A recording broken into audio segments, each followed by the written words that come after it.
आप सभी विद्यार्थियों को मेरा नमस्कार और आपका स्वागत है मेरे चैनल टॉप 5 एस में। इस वीडियो में कक्षा 10 यूपी बोर्ड गणित में अनसॉल्व पेपर 2025 लेकर आए हैं, जिसका सेट नंबर है 7 जो 2025 का है। 822 सीबी 20 बहुविकल्पी प्रश्न कराएंगे। ये 2025 का आखिरी सेट है। 6 सेट जो है वो आपके प्ले लिस्ट में है, वहां जाकर आप बाद में देख सकते हैं। यदि आपको वीडियो पसंद आए तो आप लाइक कर सकते हैं, चैनल को सब्सक्राइब कर सकते हैं, प्ले लिस्ट में जाकर बहुत सारे बात समझ सवाल देख सकते हैं। तो शुरू करते हैं, कौन से 20 सवाल हैं। तो शुरू पहला सवाल क्या है, देखिए जो दिया गया है इस प्रकार से। दो संख्याएं हैं हमारे पास ए और बी का एचसीएफ यानी कि मासा दिया हुआ है 5 और एलसीएम दिया हुआ है 200। तब ए और बी का गुणनफल ज्ञात करना। हम क्या जानते हैं, दो संख्याओं का गुणनफल होता है मासा गुणे लासा, दोनों की गुणा कर देंगे। 5 ये है, 200 ये है, और 200 पंजे कितना होता है 1000। तो ऑप्शन कौन सा सही हो गया हमारे पास, बी। ये हमारे पास डायरेक्ट आंसर आ गया। अगर आप वैसे करना चाहते हैं तो आप ले सकते हैं पहली संख्या गुणे में दूसरी संख्या बराबर में मासापा यानी एचसीएफ गुणे में एलसीएम। तो हमें इन दोनों का गुणनफल चाहिए, लिखा हुआ है गुणनफल बराबर एचसीएफ कितना है 5 गुणे में एलसीएम कितना है 200। 2 जीरो तो पहले लगा दीजिए, 2 जीरो ऐसे ही है। अब फिर गुणा कर लीजिए, 5 दूनी 10, तो ये हो गया हमारे पास 1000। तो ऑप्शन कौन सही है हमारे पास, बी ऑप्शन सही है 1000। अगर आपको वीडियो पसंद आए तो आप लाइक कर सकते हैं। ऐसे ही हम ट्रिक के साथ भी कराएंगे और आपको लॉन्ग तरीके से दोनों तरह से समझाएंगे। बढ़ते हैं अगले प्रश्न की ओर, जो इस प्रकार है। देखिए यहां दिया गया है कि संख्या 4√3 है, पूर्णांक है, परमेय संख्या है, अपरमेय या इनमें से कोई नहीं। हम जानते हैं अंडरवुड में आ गई है, ये अंडरवुड 3 है, ये अपरमेय संख्या है, ये परमेय है। लेकिन परमेय अपरमेय की गुणा होगी तो क्या आएगा, अपरमेय आएगा। यानी ऑप्शन नंबर कौन सा है, सी सही है हमारे पास। जब भी अंडरवुड 3 चाहे जोड़ में हो, प्लस में हो या माइनस में हो, गुणे में हो या बटे में हो, यानी अंडरवुड की संख्या अगर दिख जाए तो हमेशा क्या कहलाएगी, अपरमेय संख्या कहलाएगी। बढ़ते हैं अगले तीसरे प्रश्न की ओर। करा यदि 20 25 का एलसीएम है हमारे पास 100 और एचसीएफ का मान ज्ञात करना है। क्या होता है, एचसीएफ बराबर होता है पहली संख्या गुणे दूसरी संख्या बटे में एलसीएम। तो 25 से 4 100 को काटेंगे, 25 चौका 100 और 4 आ गया, 4 से 20 को काटेंगे, 4 पंजे 20। तो ऑप्शन कौन सा सही हो गया हमारे पास में, 5 डी ऑप्शन सही है। लेकिन हम आपको करा भी देते हैं। देखिए निकालना क्या है आपको, एचसीएफ। तो एचसीएफ लिखेंगे आप, ऊपर आएगा पहली संख्या यानी 20, गुणे में आएगा दूसरी संख्या यानी 25 और बटे में आएगा एलसीएम। एलसीएम का मान कितना है 100, ये आ गया। 25 से पूरा पूरा काट दीजिए, 25 से कम 25 और 25 चौका 100 और 4 से काट लीजिए 20 को, 4 पंजे 20। तो हमारे पास एचसीएफ कितना आ गया, हमारे पास 5 आ गया। ये इस सवाल का आंसर हो गया, ऑप्शन नंबर डी। अब बढ़ते हैं अगले प्रश्न की ओर। देखिए अगले प्रश्न की ओर जो दिया गया है कि यदि 1/x² प्लस के 6 बराबर 1/10 तो x का मान क्या होगा। x का मान यहाँ लगाइए और देखिए 10 आ रहा नहीं आ रहा, क्योंकि ऊपर तो बराबर है। 1 लगाएंगे, 1 का वर्ग 1 होगा, 1 + 6 7 नहीं होता है।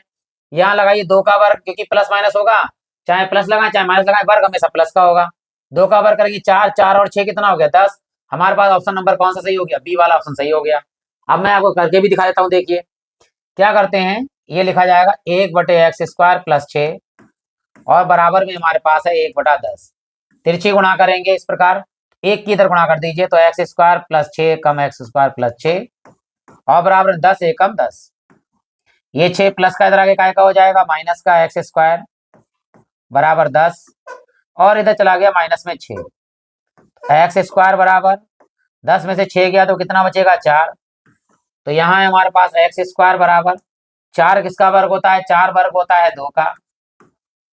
तो यहाँ पर देखिए दोनों तरफ से जब वर्ग हटता है तो प्लस माइनस लगता है, +-2। ये हमारे पास आंसर हो गया। अब लेकिन बच्चे कहेंगे सर जी प्लस माइनस लगता क्यों है, वर्ग हटाते हैं तो, लेकिन इसका और रीजन बताते हैं, वो बताते हैं पूरी तरह सॉल्व करके। देखिए ये है x² बराबर 4, देखिए x² बराबर 4 है, ये 4 इधर प्लस का इधर आगे काय का हो जाएगा माइनस का, x² यहाँ पर आ गया 4 बराबर में क्या बच गया 0। x² माइनस 4 किसका वर्ग होता है, 2 का वर्ग होता है, बराबर 0। अब हम सूत्र जानते हैं a² माइनस b², इसको लिख सकते हैं एक बार प्लस और एक बार लिख सकते हैं माइनस। तो इन दोनों को लिखेंगे x + 2 और फिर लिखेंगे x - 2। अब देखिए दो मान आ गए हमारे पास, एक यहाँ से आएगा फर्स्ट और एक यहाँ से आएगा सेकंड। तो यहाँ फर्स्ट जब हम लेंगे तो यहाँ देखिए x+2 और बराबर में क्या है हमारे पास 0। ये दो प्लस का उधर आगे काय का हो गया माइनस का, तो x बराबर हो गया -2। अब इसी प्रकार यहाँ लीजिए सेकंड में क्या दिया है हमारे पास x-2 बराबर 0। तो ये दो माइनस का उधर आगे काय का हो गया प्लस का, अर्थात x का मान +2 हो सकता है और -2 हो सकता है। तो हम यहाँ इतना लंबा चौड़ा ना करके डायरेक्ट लगा देते हैं, अगर दोनों तरफ वर्ग घटता है तो x का मान प्लस माइनस आ जाता है। तो आपको आशा है कि आपको बिल्कुल समझ में आया होगा कॉन्सेप्ट। अगर अच्छा लगा हो तो आप वीडियो लाइक कर सकते हैं। बढ़ते हैं अगले प्रश्न की ओर। देखिए जो इस प्रकार है, यहाँ कह रहा है यदि समीकरण 2x² माइनस के 8x प्लस सी बराबर 0 के मूल बराबर हैं, यहाँ लिखा है साथ साथ मूल बराबर हैं, तो सी का मान इनमें से होगा 2, 4, 6, 8। तो हम जानते हैं जब भी मूल बराबर होते हैं तो विविकृत यानी सूत्र b² माइनस 4ac बराबर होता है 0। तो उसके लिए हमें तुलना करनी पड़ेगी। तो एक समीकरण से वो करेंगे हम ax² प्लस के bx और प्लस के c बराबर 0 से क्या करना है तुलना। तो c का मान तो c ही है, b का मान देखिए -8 है और a का मान कितना है 2। तो जब मूल बराबर होते हैं ध्यान दीजिएगा तो सूत्र लगता है b² माइनस 4ac बराबर में 0। यहाँ लगा देंगे देखिए, और हम क्या कर सकते हैं मान लगा लीजिए यहाँ पर, या माइनस इधर प्लस भी ला जा सकते हैं, लेकिन यही मान लगा दीजिए। b का मान कितना है -8, तो -8 का वर्ग -4 और a का मान लगाइए, क्या है a का मान 2 और c का मान तो हमारा c ही है, तो c लिख दीजिए बराबर 0। वर्ग कभी ऋणात्मक होता नहीं है। 8 का वर्ग कितना हो जाएगा 2 2 64 और माइनस के देखिए 4 दूनी 8 c बराबर 0। ये 64 इधर प्लस का उधर आगे का हो जाएगा माइनस का, तो -8c यहाँ रहेगा और ये पहुंच जाएगा माइनस के 64।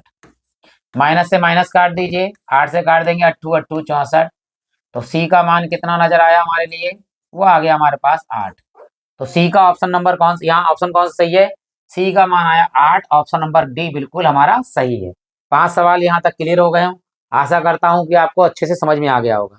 यदि समझ में आया है तो आप लाइक कर सकते हैं। चैनल पर अगर नए हैं तो आप चैनल को सब्सक्राइब कर सकते हैं, क्योंकि ये चैनल इस समय नया है। आशा करता हूँ कि आप हमारी मदद करेंगे, क्योंकि आप ही के भरोसे ये चैनल चल रहा है। आप हमारी जरा सी मदद जो है आगे तक ले जाएंगे। बढ़ते हैं अगले प्रश्न की ओर। यदि बहुपद x² माइनस के 3x प्लस के 5a का एक शून्यक दिया हुआ है कितना 2 है, तो a का मान ज्ञात कर रहा है। जो शून्यक होता है उसे हम अल्फा भी लिख सकते हैं, बीटा भी लिख सकते हैं, लेकिन x का ही मान होता है ये शून्यक। तो x का मान उठाएंगे, यहाँ लगाएंगे, बराबर 0 लगाएंगे, a का मान हमें प्राप्त हो जाएगा। तो जहां शून्यक दिया हुआ है वो यहाँ लिखेंगे, देखिए शून्यक x बराबर कितना है 2, रखने पर या लगाने पर लिख सकते हैं। चलिए यहाँ लगाते हैं। देखिए ये हमारे पास दिया समीकरण x² माइनस के 3x और प्लस के 5a बराबर 0। जहां जहां x है वहां 2 लगाएंगे। देखिए यहाँ 2 लगाते हैं, 2 का वर्ग माइनस ये 3 ऐसे ही रहेगा, इस x की जगह लगाइए 2 प्लस में 5a और बराबर में 0। 2 का वर्ग कितना होता है 4 माइनस 3 दूनी कितना हो गया 6 प्लस के 5a और बराबर में 0। ज्यादा काहे के हैं इनमें से, देखिए माइनस के, माइनस का ज्यादा है तो माइनस का निशान आएगा। 6 में से 4 जाएगा तो 2 बचेगा, प्लस में 5a और बराबर में 0। ये 2 माइनस का इधर आगे काय का हो जाएगा प्लस का, तो 5a बराबर ये चला गया 2 प्लस में हो गया, और ये 5 गुणे में है कायम जाएगा बटे में, तो a का मान आ गया हमारे पास में 2/5। तो ये इस सवाल का आंसर हो गया, a का मान आया 2/5। तो कौन सा ऑप्शन सही है, सी वाला ऑप्शन सही है, 2/5। बढ़ते हैं अगले प्रश्न की ओर। आशा करता हूं कि आपकी तैयारी बहुत अच्छे चल रही होंगी। फिर भी अगर इस वीडियो में कहीं कमी दिखे तो आप कमेंट बॉक्स में उस कमी को लिख सकते हैं, ताकि मैं अगले वीडियो में सुधार कर सकूं। बढ़ते हैं अगले प्रश्न की ओर, जो इस प्रकार दिया गया है कि बहुपद है x² माइनस के 5x प्लस 6 के शून्यक हैं। इनमें शून्य ज्ञात करने हैं कि 4 माइनस 1 माइनस 2 माइनस 3 -2 -3 -4 1 और 2 और 3। देखिए यहाँ पर अगर हम 6 को तोड़ेंगे तो 5 लाने हैं, तो 3 दूनी 6, यानी शून्यक जो होंगे या तो 3 होंगे या तो 2 होंगे, यानी 4 और 1 ऑप्शन तो ये काट दीजिए, खत्म कहानी होगी इसकी। तो या तो ये वाला आंसर आएगा या तो ये आएगा, क्योंकि 5 माइनस का है। तो यहाँ पर अगर हम कॉमन लेंगे तो -2 और -3 आएगा, तो दोनों मान प्लस के आएंगे, तो ऑप्शन ये वाला भी काट दीजिए। तो दोनों ऑप्शन प्लस के कौन सही होगा, ये हो गया हमारे पास 2, 3। फिर भी हम आपको निकाल के दिखा देते हैं 2, 3 कैसे आता है। देखिए ये पूरा मान लिख दीजिए, एक्स स्क्वायर माइनस के 5x और प्लस के 6 बराबर 0। 6 को तोड़िए 5 आना चाहिए। हम जानते हैं 3 दूनी 6 और 3 प्लस 2 5। इस 5 की जगह पर 3 प्लस 2 यहां भी ले सकते हैं। देखिए एक्स स्क्वायर माइनस के 5, ऐसे दो भाग में तोड़ लीजिए। कैसे? माइनस के 3x पहले, फिर माइनस के 2x। देखिए माइनस के 3 और 2 कितने हो गए? माइनस के 5 प्लस 6 बराबर 0। एक लाइन छोटी कर दी गई है। यहाँ पर आप कॉमन लीजिए, यहाँ कॉमन लीजिए। यहाँ क्या कॉमन आ रहा है? x, तो यहाँ आएगा x और बचेगा माइनस x, बाहर निकल गया 3। फिर यहाँ माइनस के 2, तो यहाँ बचेगा x, माइनस कॉमन लिया है तो माइनस प्लस क्या होगा? माइनस 2 3 6 और बराबर 0। एक ब्रैकेट में देखो यहाँ पर आ रहा है x माइनस 3 और दूसरे ब्रैकेट में क्या आएगा? x minus 2।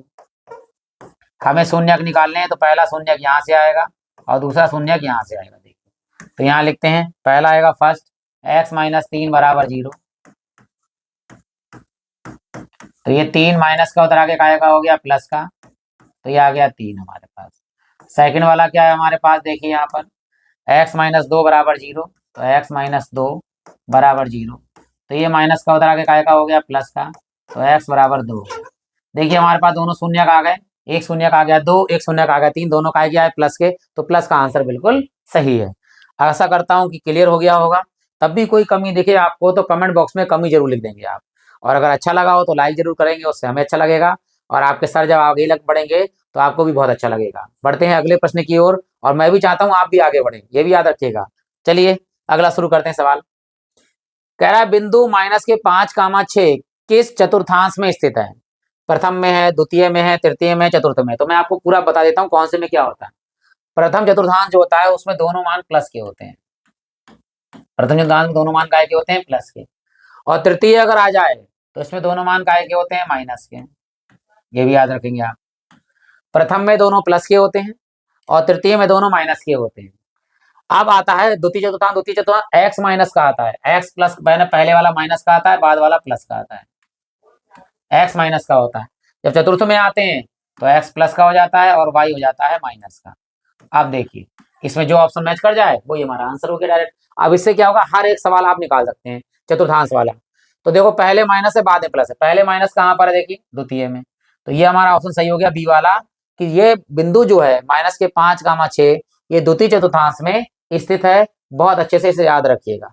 और मैं चित्र बना देता हूँ ताकि आपको क्लियर हो जाए। देखो यहाँ लीजिए, ये एक्स अक्ष में एक्स और एक्स डैश, ये वाई अक्ष में ये ऊपर वाई और नीचे वाई डैश। इधर आते हैं हम प्लस में, इधर आते हैं हम माइनस में, एक्स वाला ऊपर प्लस में, नीचे माइनस में। यहाँ प्लस का 1 देखिए, ये 1 2 3, इधर -1 -2 -3, ऊपर 1 2 3, नीचे -1 -2 और -3। अगर हम यहाँ खड़े हो जाएं तो नीचे लंब काय का है? देखिए प्लस, इधर लंब डालेंगे काय का है? प्लस का। देखिए प्रथम चतुर्थांश दोनों प्लस के हो गए। ये द्वितीय में आ जाते हैं। देखो ये प्रथम चतुर्थांश है, ये द्वितीय चतुर्थांश है, ये तृतीय चतुर्थांश है और ये चतुर्थ चतुर्थांश है। अब देखिए यहाँ जब खड़े होते हैं तो एक्स काय का दिख रहा है? देखिए माइनस का।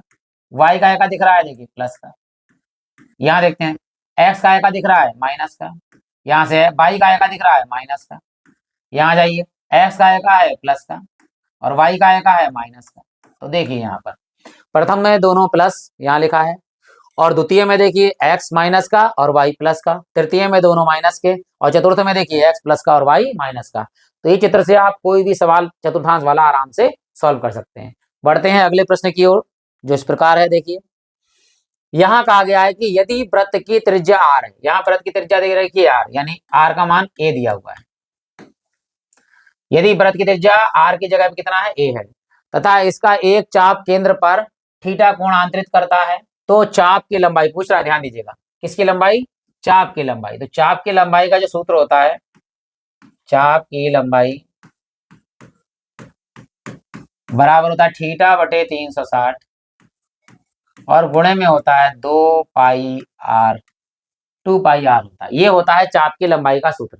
अब मैच कर लेते हैं, बस आर की जगह पर ए लगा दीजिए। बस थीटा बटे 360 गुणे में 2 पाई और आर की जगह पर ए। अब देखते हैं, देखिए ध्यान से देखते चलते हैं। यहाँ दिया है पाई, ये 360 है, थीटा बटे 360 है, लेकिन यहाँ पे देखो ये नहीं है, 2 नहीं है, काट दीजिए। यहाँ पे 2 भी होना चाहिए। यहाँ पे 2 पाई ए थीटा बटे 360, थीटा बटे 360। ऑप्शन बी हमारा बिल्कुल सही है। यहाँ देखिए बटे में दिया हो तो यहाँ पर ए स्क्वायर दे दिया गया है, तो ये दोनों क्या है, ऑप्शन गलत है। ऑप्शन बी जो है 2 पाई ए पहले लिख दिया, कोई दिक्कत नहीं, गुणे में आगे पीछे कुछ भी ले सकते हो, और थीटा बटे 360 बाद में दिया हुआ है, कोई दिक्कत नहीं। आंसर हमारा जो है वो बी बिल्कुल सही है। हम जानते हैं ए की गुणा अगर बी से करें या बी की गुणा ए से करें, बात एक ही है। इसको बाद में लिख दें, इसको पहले लिख दें, आंसर हमारा सेम है। बढ़ते हैं देखिए अगले प्रश्न की ओर, जो इस प्रकार दिया गया है। यहां दिया गया है कि त्रिभुज एबीसी और त्रिभुज डीईएफ दो समरूप त्रिभुज इस प्रकार हैं कि कोण ए का मान 45 और कोण ई का मान 56 है, तब कोण सी बराबर है किसके, पूछ रहा है। चलिए पहले समरूप त्रिभुज बनाते हैं।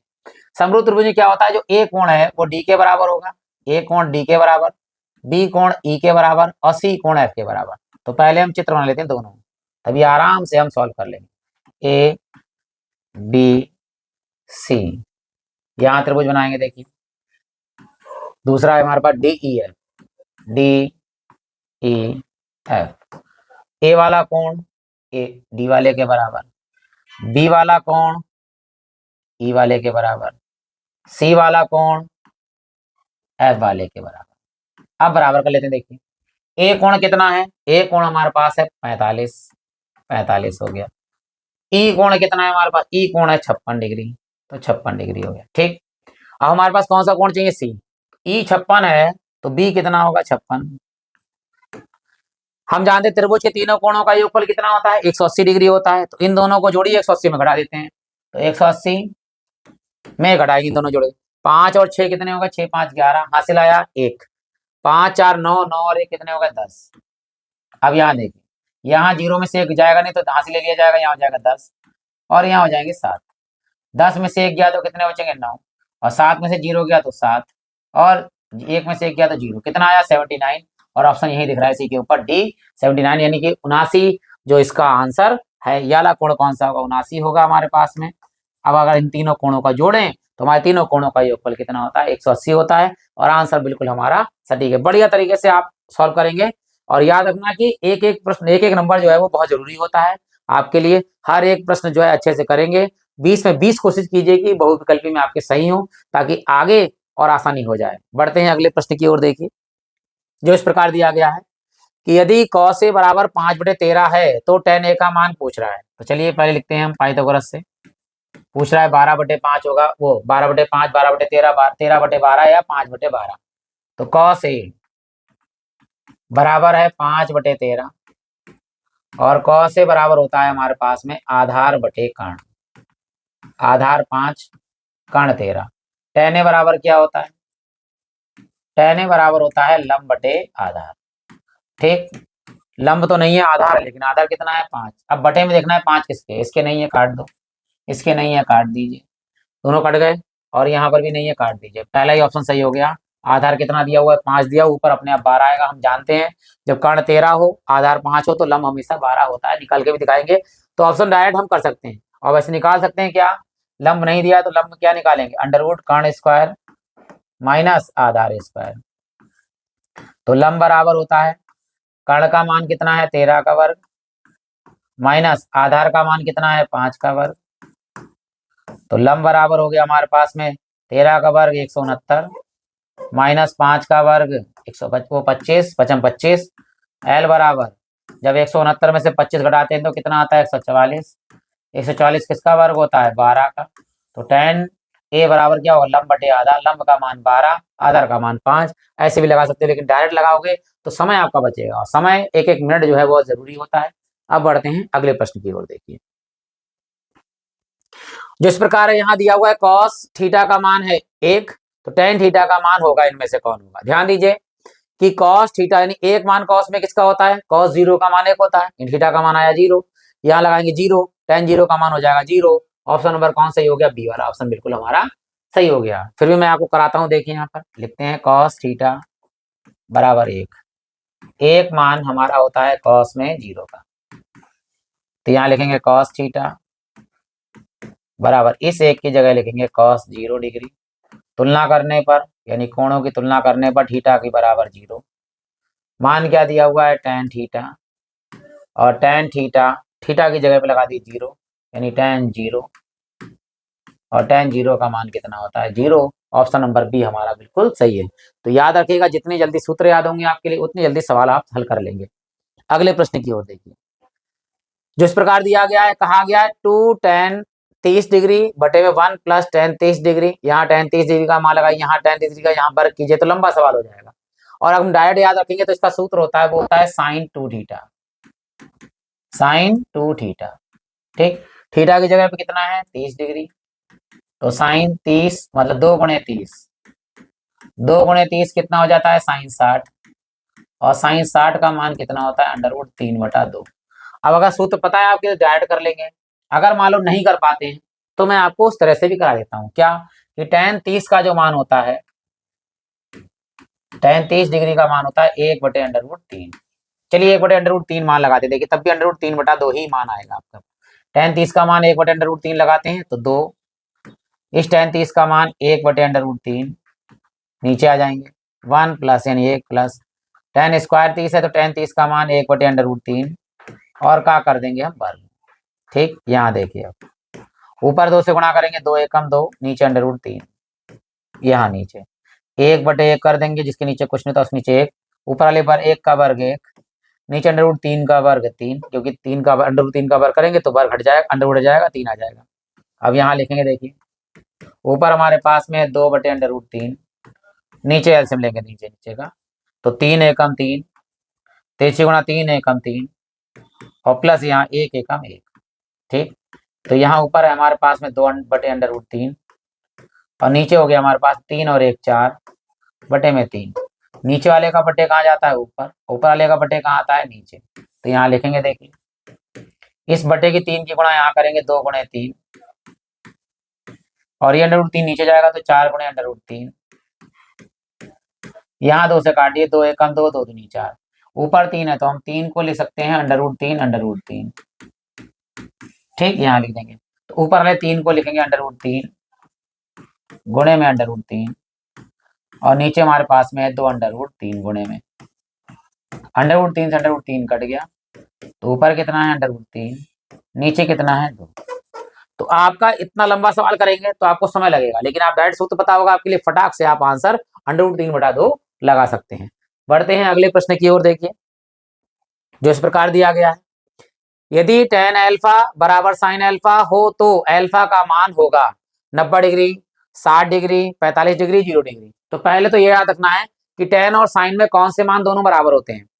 30 का मान बराबर नहीं होता, 45 का मान बराबर नहीं होता, 90 का मान बराबर नहीं होता, 60 का मान बराबर नहीं होता, केवल 0 का मान। tan 0 का मान भी 0 और sin 0 का मान भी 0, तो ऑप्शन तो हमारा सही होगा 0 डिग्री। ये तो हमारी ट्रिक हो गई। अब लेकिन हम आपको करा भी देते हैं कैसे 0 डिग्री आता है। चलिए यहाँ शुरू करते हैं। यहाँ दिया है हमारे लिए tan अल्फा, और बराबर में हमारे पास में है sin अल्फा।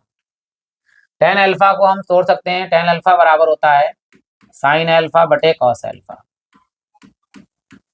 ठीक, यहाँ लगा दिए tan अल्फा की जगह पर sin अल्फा और बटे में cos अल्फा, और बराबर में हमारे पास में है sin अल्फा। जिसके नीचे कुछ नहीं होता उसके नीचे 1 होता है, चाहे ऐसे से काट दी चाहे ऐसे गुणा करके काट देंगे। तो यहाँ गुणा करेंगे, देखिए cos अल्फा गुणे में sin अल्फा, और बराबर में sin अल्फा गुणा 1 से करेंगे तो sin अल्फा 1 कम sin अल्फा या sin अल्फा इंटू 1। तो sin अल्फा गुणे में बटे में आगे काट दीजिए, ऐसे काट दीजिए, तो cos अल्फा का मान 1, और हम सभी जानते हैं 1 मान cos में किसका होता है, वो होता है 0 डिग्री का।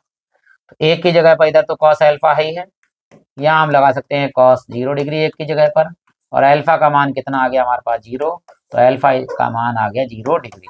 तो आंसर कौन सही हो गया हमारे पास, ऑप्शन नंबर डी 0 डिग्री। अब बढ़ते हैं 15वें सवाल की ओर। लगता है, आशा है कि आपको समझ में आ गया होगा, अच्छा लग रहा होगा वीडियो, तो आप लाइक कर सकते हैं, और बाद में जब प्लेलिस्ट में जाकर और बहुत सारे सवाल देख सकते हैं। बढ़ते हैं अगले प्रश्न की ओर, जो इस प्रकार दिया गया है। कहा है कि यदि एक वृत्त जिसकी त्रिज्या 6 सेंटीमीटर है का एक त्रिज्यखंड केंद्र पर 60 डिग्री का कोण बना रहा है, तो त्रिज्यखंड का क्षेत्रफल पूछ रहा है, ध्यान दीजिए, त्रिज्यखंड का क्षेत्रफल। तो याद रखना, त्रिज्या r बराबर कितनी है हमारे पास 6, और थीटा बराबर कितना है 60। तो त्रिज्यखंड का क्षेत्रफल का सूत्र क्या होता है, यहाँ लगाते देखिए, त्रिज्य खंड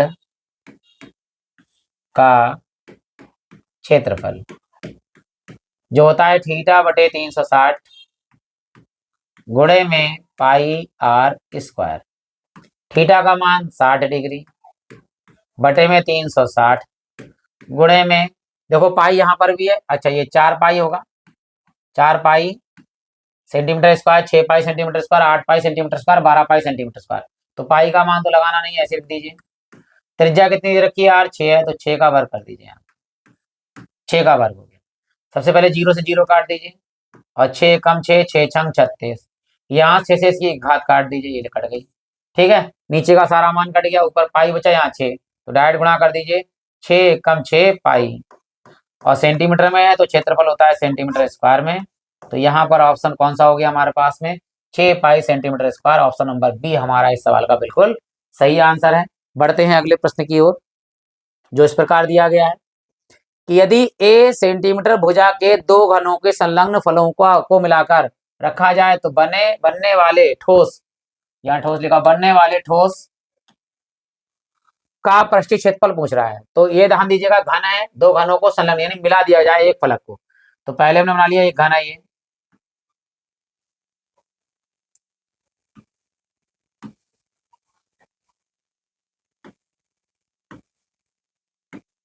और घन की लंबाई चौड़ाई ऊंचाई सब बराबर होती है। यहाँ ए दे रखा है, ए सेंटीमीटर, इसका एक फलक मिला दीजिए, जैसे वाला फलक है इसे आगे मिला दिया गया, इसको आगे बढ़ा दिया गया, तो दो फलक हमारे पास यहाँ पर मिल गए हैं। तो जब इसकी लंबाई ये है तो इसकी भी तो यही होगी, यहाँ से यहाँ तक, चौड़ाई सेम है, ऊंचाई सेम है। अब ध्यान दीजिएगा, जब हमने दो फलक को मिलाया तो ये यहाँ से लेकर यहाँ तक पूरी लंबाई हो गई। अब ये बन गया घनाभ, घनाभ की लंबाई एक कितनी है, हो गई 2 है, सेंटीमीटर में है तो सेंटीमीटर में। चौड़ाई इसकी है क्या, बी, वो भी ए है, लेकिन ऊंचाई कितनी है हमारे पास, एच, वो ए है, लेकिन लंबाई बदल गई। तो ये घन की जगह क्या बन गया, अब घनाभ बन गया। अब घनाभ यानी ठोस ये लिखा जाएगा, ठोस का पृष्ठीय क्षेत्रफल, ठोस जो है हमारे पास किसके आकार का, घनाभ के आकार का, घनाभ का पृष्ठीय क्षेत्रफल, पृष्ठीय क्षेत्रफल वो क्या आता है जरा देखिए, इसका होता है 2 ब्रैकेट में लंबाई गुणे चौड़ाई प्लस चौड़ाई गुणे ऊंचाई प्लस ऊंचाई गुणे लंबाई, ये घनाभ के पृष्ठीय क्षेत्रफल का सूत्र है। अब सभी मान लगा देते, देखिए लंबाई कितनी हो गई हमारे पास में 2a, तो यहाँ लिखेंगे 2a, इंटू में चौड़ाई कितनी है हमारे पास a प्लस यहाँ चौड़ाई a, ऊंचाई भी a प्लस यहाँ ऊंचाई a, और लंबाई हमारे पास है 2a। चलिए लिखते हैं यहाँ पर, देखिए 2, यहाँ 2 कम 2, और a की घात 1 और 1 2, 2 स्क्वायर प्लस ए का स्क्वायर प्लस 2 कम 2 ए स्क्वायर, तो 2a स्क्वायर, बाहर हमारे पास में है 2, अंदर देखिए 2a स्क्वायर 2 स्क्वायर 4, और यहाँ कुछ नहीं तो एक स्क्वायर कितने हो गए, 5a स्क्वायर। अब यहाँ गुणा कर दीजिए, देखिए 5 दूनी 10 a स्क्वायर, क्षेत्रफल है सेंटीमीटर स्क्वायर दिया है, सेंटीमीटर है तो स्क्वायर हो जाएगा सेंटीमीटर स्क्वायर, तो 10a स्क्वायर सेंटीमीटर स्क्वायर। कौन सा ऑप्शन सही है हमारे पास, देखो सी ऑप्शन सही है, 10a स्क्वायर सेंटीमीटर स्क्वायर इस ठोस का पृष्ठीय क्षेत्रफल हमारा हो गया। बढ़ते हैं अगले प्रश्न की ओर, जो इस प्रकार दिया हुआ है, देखिए कह रहा निम्नलिखित सारणी का माध्य होगा, यहाँ माध्य निकालना है। देखिए यहाँ आवर्त वर्ग अंतराल दिया हुआ है 10 से 0 से 10, 10 से 20, 20 से 30, 30 से 40, और बारंबारता दे रखी है 5, वो 4, 5, 4 और 7। तो क्या करना है, सारणी बनानी, लेकिन हम इसी में आपको सही करा देते क्योंकि बहुविकल्पी प्रश्न है, सारणी वाणी क्या बनाएंगे। तो बारंबारता को यहाँ लिखते हैं f, और यहाँ हम इसी को सारणी को आगे बढ़ा लेते हैं, और ये लिख देते हैं हम, देखिए इन दोनों ये हो गया हमारे पास। हाँ, मध्यमान भी निकाल लीजिए, यहाँ पे देखो मध्यमान भी निकालना होता है, जिसको हम लिखते हैं x, कहीं एफ आई और एफ आई भी लिखा होता है, और आप सिग्मा एफ एक्स लिख देंगे, कोई दिक्कत नहीं है। मध्यमान क्या होता है, इन दोनों को जोड़ेंगे, 0 और 10 जोड़ेंगे कितना, 10, आधा करेंगे कितना हो जाएगा 5, यहाँ 10 और 20 को जोड़ेंगे कितना होगा 30, 30 का आधा कितना होगा 15, यानी अंतर कितने का है 10, 10 का, 10 आगे कर दिए, 10 और 20 कितना होगा 20, 25, क्योंकि 30 और 20 50, 50 का आधा 25, और ये होगा 70, 70 का आधा कितना होगा 35। तो 5, 10, 10 का अंतर हो गया। देखिए 5 में 10 जोड़े 15, 15 में 10 जोड़े 25, 25 में 10 जोड़ेंगे 35। अब करना क्या है, मान ली इन दोनों की गुणा करनी है, एफ एक्स लेके आना है। 5 चौक 20, 15 पचे 75, यहाँ 25 चौका 100, और यहाँ हो गए 35 की 7 से गुणा कर लेते। देखो 7 पंजे 35, 7 पंजे 35, हासिल आया 3, 7 तिया 21, 21 और 3 कितने हो गए 24, 245। क्लियर हो गया यहाँ पर। अब देखिए क्या निकालना है हमें, सिग्मा एफ। सिग्मा एफ जोड़ लेते हैं, देखिए इन सबको जोड़ते हैं। देखिए 7 और 4 11, और 11 और 5 कितने हो गए 16, 16 और 4 कितने हो गए 20, ये तो 20 हो गए हमारे पास में। सिग्मा एफ एक्स निकाल लीजिए, इसको भी जोड़ लेते हैं। नीचे देखिए पहले लास्ट वाले 0, 5 और 5, 5 और 5 कितने हो गए 10, हासिल आया 1, 1 हासिल 4 और 1 कितना हो गया 5, 5 और 7 कितने हो गए 7 5 12, 12 और 2 कितने हो गए 14, हासिल आया 1, 1 और 2 जुड़ेंगे कितने, 3, 3 और 1 कितने हो गए 4, यहाँ हो गए 440। ठीक है, हमारे पास माध्य का सूत्र क्या होता है, माध्य बराबर होता है एक्स बार बराबर होता है सिग्मा एफ एक्स ऊपर, और नीचे होता है हमारे पास में सिग्मा एफ। तो सिग्मा एफ एक्स का मान कितना है हमारे पास 440, तो यहाँ लिखेंगे 440, और बटे हमारे पास कितना है सिग्मा एफ 20, तो 20। यहाँ पहले 0 से 0 काट देंगे, 2 से काटेंगे, देखिए 2 दूनी 4 और 2 दूनी 4, तो यहाँ माध्य कितना आ गया हमारे पास में, वो आया 22। कौन सा ऑप्शन सही है, वो ऑप्शन सही है हमारे पास में डी 22। आशा करता हूँ कि आपको समझ में आए होंगे, अच्छे लगा होगा। 18 सवाल 17 करा दिए हैं, 3 और आगे वो कराते हैं। और यदि कोई कमी दिखी हो तो आप कमेंट बॉक्स में कमी भी लिख सकते हैं, ताकि मैं उसे दूर कर सकूं। बढ़ते हैं 18वें प्रश्न की ओर, जो इस प्रकार दिया कि निम्नलिखित सारणी का माध्यिका वर्ग होगा। यहाँ माध्यिका नहीं निकालनी, माध्यिका वर्ग निकालना है। और माध्यिका वर्ग के लिए हमारे पास संचयी बारंबारता चाहिए होती है, तो संचयी बारंबारता जो है हम यही बना लेते हैं इसी के नीचे।